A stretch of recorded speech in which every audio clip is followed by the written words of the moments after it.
राधे राधे दोस्तों, आज हम आपको सुनाएंगे एक बहुत ही अच्छी कहानी।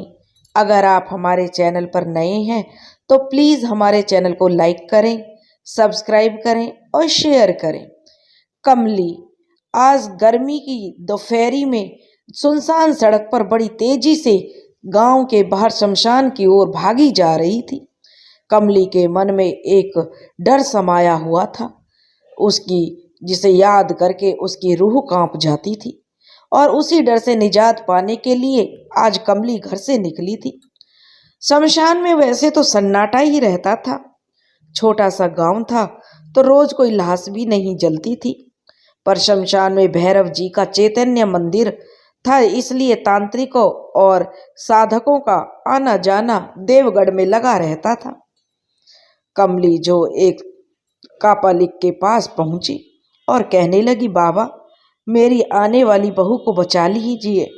मैं नहीं चाहती वो सब मेरी बहू भी झेले जो मैंने 25 साल पहले झेला।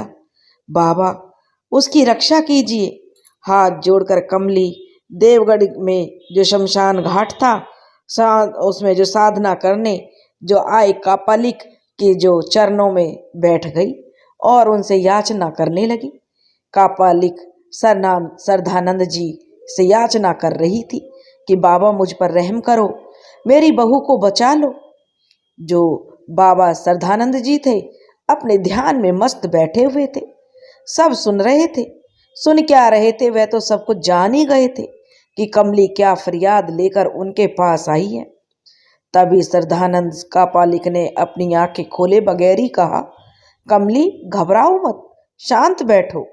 अपना नाम सुनकर कमली बहुत ही जो आश्चर्यचकित हुई और मन ही मन सोच में पड़ गई कि बाबा को मेरा नाम कैसे पता चला, मैंने तो बताया ही नहीं और पहली ही बार तो बाबा से मिल रही हूँ। यदि ये मेरा नाम जानते हैं तो जरूर मेरे आने का कारण भी जानते ही होंगे। कमली हाथ जोड़े बैठ गई। अकेली शमशान तक तो आज वह आ गई थी, उसके मन में डर भी था कि अकेले किसी कापालिक से मिलना क्या ठीक रहेगा, पर करती भी तो क्या। जब से सुना कि कोई कापालिक बाबा शमशान में आए हैं और किसी भी तरह की भूत प्रेत बाधा का निवारण करने की उनमें शक्ति है, तो कमली ने बाबा से मिलने की ठान ली थी। अकेले आना उसकी मजबूरी थी, क्योंकि बात ऐसी थी कि किसी के सामने कह भी नहीं सकती थी, इसलिए किसी को साथ लाना ठीक नहीं था।